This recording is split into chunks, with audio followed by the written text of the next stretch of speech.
The worldwide importance of Venezuela is greater than most people think, and today we discuss.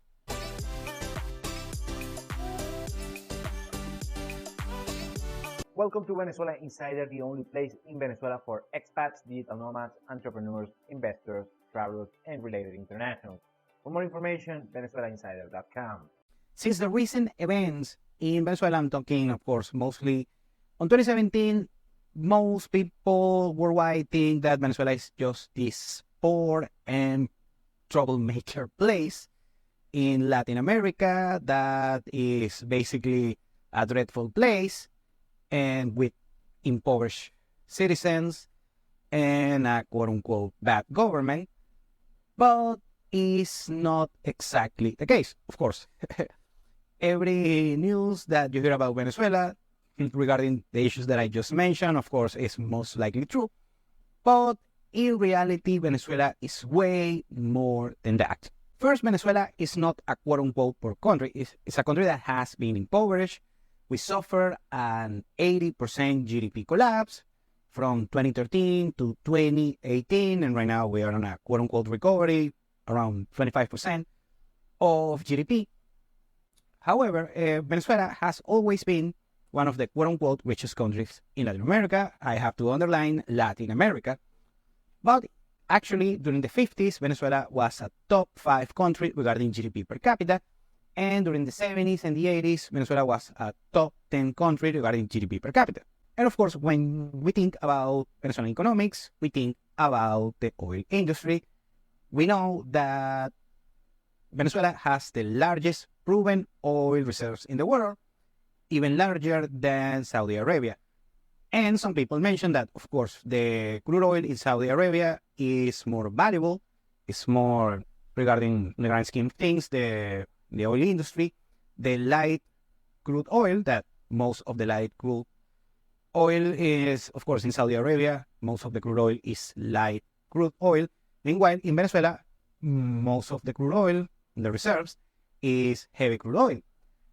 And this comes from a petroleum engineer, by the way. It's not like the heavy crude oil is just garbage and the light crude oil is just, it's just gold, liquid gold. It's not quite the case. Actually, there is an application and a market for both of these particular kinds of crude oil. So both oils are valuable. Of course, you can argue, and most likely is the case, that the light crude oil from places like Saudi Arabia and the Middle East is more valuable than heavy crude oil, but still is valuable and just takes a little bit more of work and process in order to elevate, of course, the value of such crude oil. You need some standard. You need to meet some standard worldwide in order to be commercial valuable, this particular oil, of course. Now, the importance of crude oil for the entire economy is greater than most people think. Of course, I would say that an average individual knows that oil is valuable, but actually it's way more valuable than most people think, because the energy market is the economy itself. Thanks to energy, especially fossil energy, you have, of course, transportation. Basically, every transportation method requires crude oil, and of course requires gasoline and diesel and that kind of stuff. Very good. But also is that it's the most efficient means of energy worldwide, despite all of the solar energy and the green energy, and of course natural gas is important as well. But you need oil in order to keep the economy running, just to keep the economy running. Regardless, if you want further economic growth, you need more oil in order to enhance the worldwide economy. So that's why many countries all over the world go to war just to get access to oil. We see that in the Middle East, also in Eastern Europe, in Russia, and those places. So you have wars that are fought just because of oil. And in the biggest case, of course, the Iraq invasion, also the Desert Storm War that we had on Kuwait, on the 90s, the Gulf War, that one. And of course, oil is important, period. And regardless, right now that we have these ESG policies and green energy and carbon credits, and the world wants to become cleaner, and of course, I'm also that's going to happen in the electric vehicles and that kind of stuff. Oil still is going to be important in a world when you have green energy, ESG, carbon credits, and electric cars and that kind of stuff. Still, you need oil in worldwide economics. If you see the market cap of each commodity all over the world and worldwide economics, you see that oil is by far the largest commodity regarding the worldwide economics, way more important than even big ones like gold, iron ore, natural gas, precious metals, other precious metals, of course, industrial metals, even food commodities, soft commodities, you name it.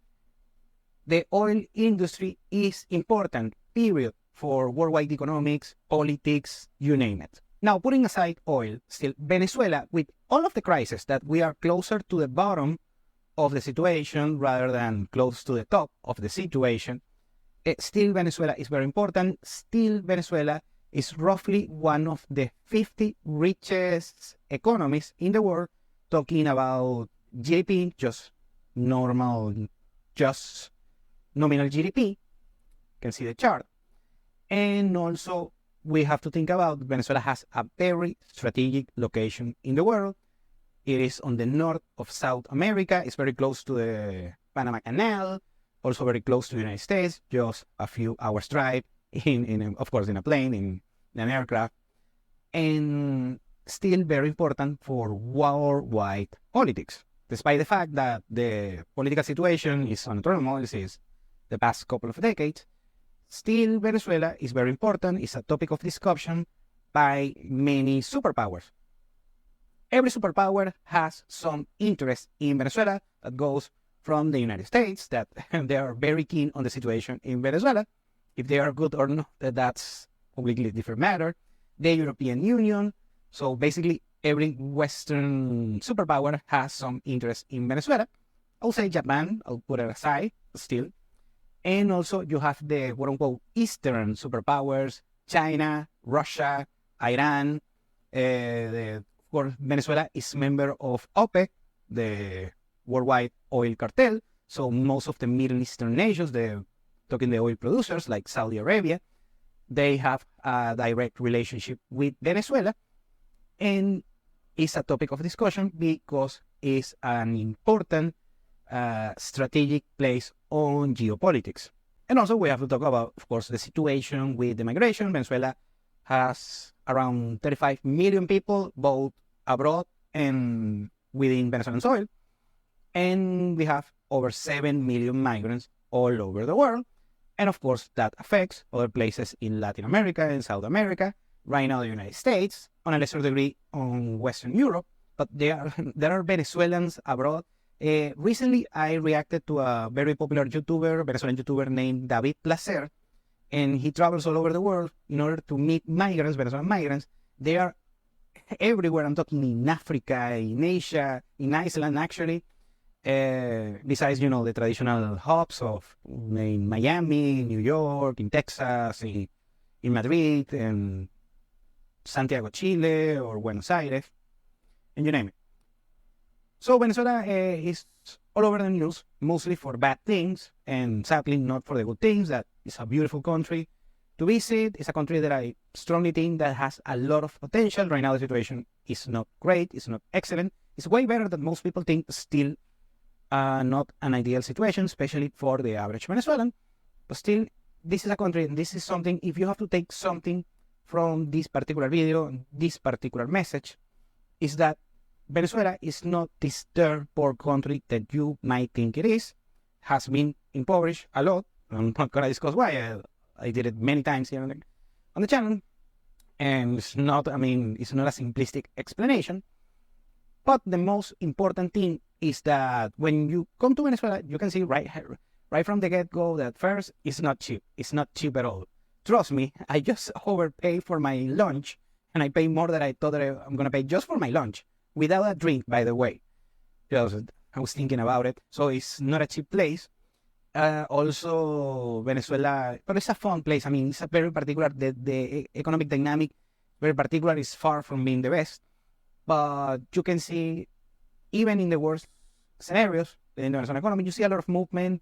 You see the people, there is the purchasing power of the average Venezuelan has been diminished a lot, but still somehow we have a lot of purchasing power.